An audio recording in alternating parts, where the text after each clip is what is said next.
alhamdulillah hari ini kita diberikan kesehatan, diberikan lingkungan sehat dan juga bisa sehat berfungsi. Seolah serta salah mudah-mudahan bersyukur kepada kita Nabi besar Muhammad SAW. Bapak Ibu dari Dinas Pendidikan Kota Bandung yang saya hormati, dari CGP yang saya hormati, dan teman-teman rekan-rekan guru CGP dan PP yang saya hormati, izin untuk menyampaikan kurang lebih 5-10 menit ini tentang program beasiswa dari LPDP. Kebetulan karena kemarin baru dibuka hari Kamis, jadi nanti tugas saya di sini mengoran Bapak Ibu semua supaya nanti bisa ikut program ini. Di sini juga ada teman saya Belia ikut kegiatan yang sama dengan saya juga di sini.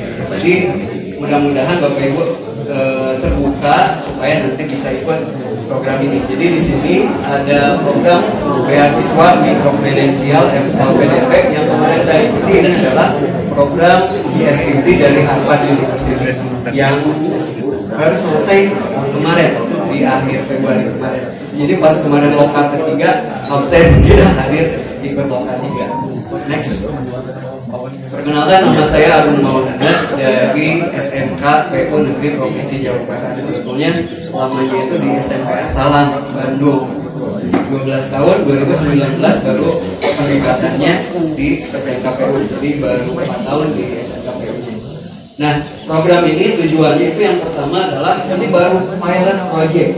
Intinya baru tahap awal, akan dibuka kesempatan lagi, dan yang sudah dibuka hari ini adalah untuk guru TK, PAUD, SD, SMP, SMA sama SMK belum.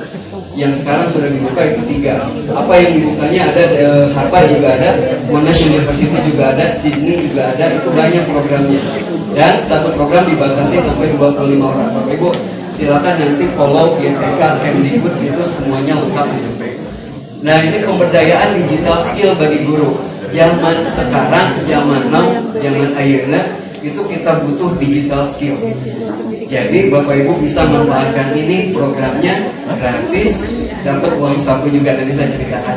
Dan yang keduanya itu adalah ini untuk meningkatkan kompetensi berpikir komputasional. Itu penting.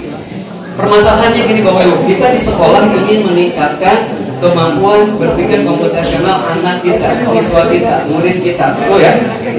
Kalau gurunya sudah belum. Nah, makanya kesempatan ini kita manfaatkan karena sudah dibuka. Next. Nah, ini.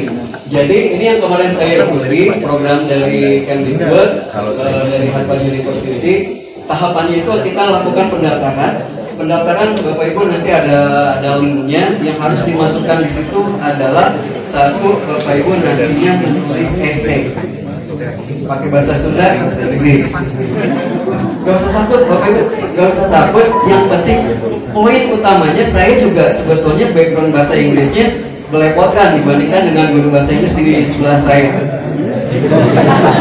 Betul. Cuman ketika Bapak Ibu nanti di akhir ada refleksi supaya Bapak Ibu mindsetnya bisa terbuka bahwa sebetulnya yang penting dalam bahasa Inggris itu adalah komunikasinya nyambung. Grammar napa belit itu naon sebetulnya Pak, bentar nih itu nggak apa-apa asal ketika yang diajak ngobrol itu paham, itu bisa. Ini pendaftarannya seperti itu, masukkan esai, kemudian nanti ada seleksinya. Seleksinya apa? Seleksinya nanti setelah seleksi administrasi yang tadi ada esai, kemudian ada batas usia. Batas usia itu kemarin yang daftar di sini ada yang kelahiran tahun 70. Berarti berapa tahun? 52 ketika pendaftaran. Berarti bisa. Nah, kemarin ketika saya ikut sosialisasi untuk program mikrokredensial dibatasinya sekarang 50 tahun. Jadi masih ada kesempatan. Kemudian setelah seleksinya kita bisa. Untuk seleksinya itu disediakan video pembelajaran, kemudian dalam bahasa Inggris, kemudian nanti ditanya apa sih isinya dalam bahasa Inggris. Saya ngomong aja apa yang saya lihat, pakai bahasa Inggris, grammarnya juga nggak tahu benar atau salah, tapi yang mengujinya paham apa yang saya sampaikan, makanya jadi lolos untuk seleksi beasiswa ini. Kemudian, nah apakah mikrokredensial ini pergi ke Harvardnya? Tidak. Jadi di sini online learning kurang lebih 5 bulan online learning, kita tatap mukanya secara online, tidak secara langsung pengajarnya dari Harvard secara online. Nah, kemudian ada lokakarya sama dengan kita. Lokakaryanya kurang lebih 5 hari ke Jakarta. Nah, barulah di situ mungkin juga Kemdikbud berpikir kalau yang lolos itu ketika itu 150 orang. Kalau 150 orang diberangkatkan ke Harvard, mungkin juga ongkosnya banyak. Yang jadinya adalah dari Harvardnya didatangkan ke Jakarta. Jadi pas lokakarya kita live langsung dari Harvard menyampaikan materi, kita melihat di situ. Dan terakhir setelah lokakarya itu ada graduation. Alhamdulillah juga dari 150 itu yang graduationnya 120 orang. Yang paling penting Bapak Ibu, ketika kita sudah berhubungan dengan universitas di luar negeri, mulai sekali-kali hanya campuran. Jangan sekali-kali melanggar akademik honesty. Apa itu? Jangan sampai mau berani-berani kita misalkan ngambil punya orang atau misalkan apapun itu, ada ATM ya, amati, tiru, modifikasi, tapi jangan langsung pluk gitu. Sekali melakukan itu, punten, tiada maaf bagimu. Punten itu sekali. Dan kalaupun misalkan kita udah ngaku maaf, itu nggak bisa. Itu berhubungan sama itu ketat banget.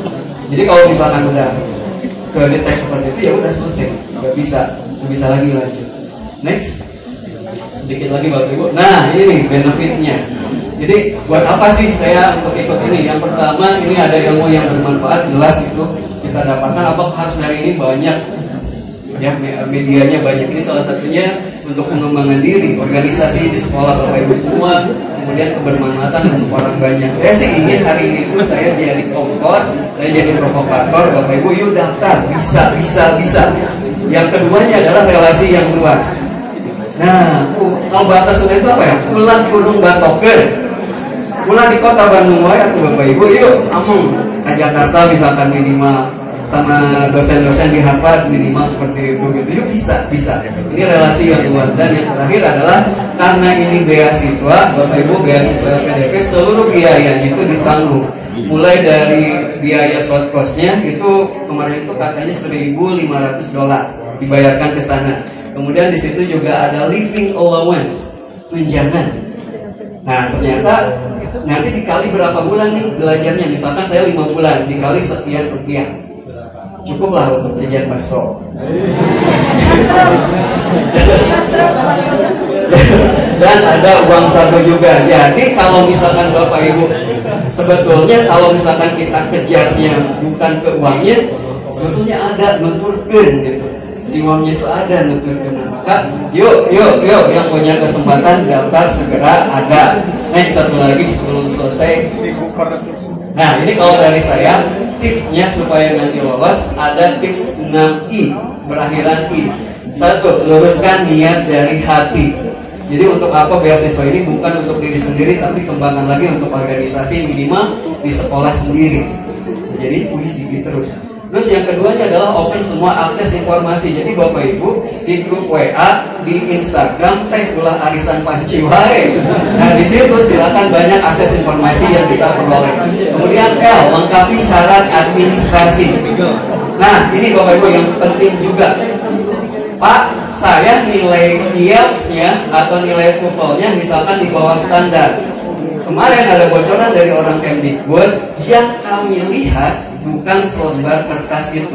Misalkan syarat TOEFL-nya misalnya 500, Bapak Ibu mungkin 450. Daftar Bapak Ibu, yang Kemdikbud lihat itu tidak selembar kertas itu. Mereka akan panggil Bapak Ibu untuk wawancara.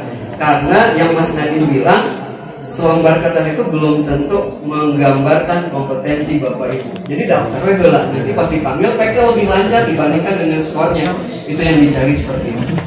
Nah yang lanjutnya adalah optimalkan dalam seleksi. Jadi ketika ada seleksi ulah asal-asalan, persiapkan itu casus gitu. Kemudian S, selesaikan dengan pasti. Kalau kita sudah mulai, ya udah kita selesaikan dengan pasti. Dan terakhir 5 ini kita bungkus. Yang paling penting itu adalah berdoa dan berserah diri pada Roh yang ada. Jadi satu lagi, satu lagi next. Nah ini sih mungkin kalau saya bilang ingin membuka mindset Bapak Ibu semua. Bapak Ibu, di gambar paling bawah itu adalah ada rantai gajah. Bapak Ibu, ketika ada gajah liar, yang dilakukan untuk menjinakkan gajah liar digunakan rantai gajah ini. Si gajah ditangkap, dibius, kemudian dirantai, diikat pada pohon ataupun apapun yang lebih kuat. Ketika dia coba lari, apa yang terjadi? Jatuh. Dia coba lari lagi, dia jatuh lagi. Yang tadi mau mencoba menjinakkan udah kasih makan. Berulang seperti itu. Maka ada mindset di gajah itu, kalau saya lari, saya akan jatuh. Maka suatu saat digantilah si rantai gajah ini dengan tali rapia. Gajah versus tali rapia, ya udahlah. Tapi yang terjadi karena mindsetnya kalau saya jatuh, kalau saya lari pasti akan jatuh, yang terjadi nggak akan kabur. Karena mindsetnya udah seperti itu. Kalau saya lari ada rantai di kaki gajah, di kaki saya akan jatuh. Itulah mindset. Sebetulnya ada rantai gajah di kita semua yang tidak terlihat. Mindset ini ada kalanya kita menganggap diri kita itu tidak bisa, tidak mampu, tidak hebat. Padahal you are better than you think. Kamu itu lebih baik dibandingkan kita yang betul. Tapi biasanya kita mindsetnya itu, saya nggak bisa, saya mending masak kue di bumi, gitu misalnya kayak gitu.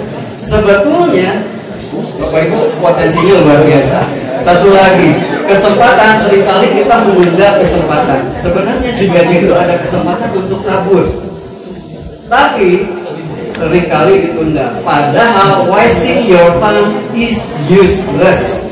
Tidak ada gunanya. Kalau udah ada bahasa di Bapak Ibu, mengkewe, percaya saya nggak akan terjadi sampai kapan. Kalau misalkan ada bahasa di itu, mengkewe, itu pasti nggak akan terjadi sampai kapan pun. Beberes rumah, mengkewe, itu yang terjadi.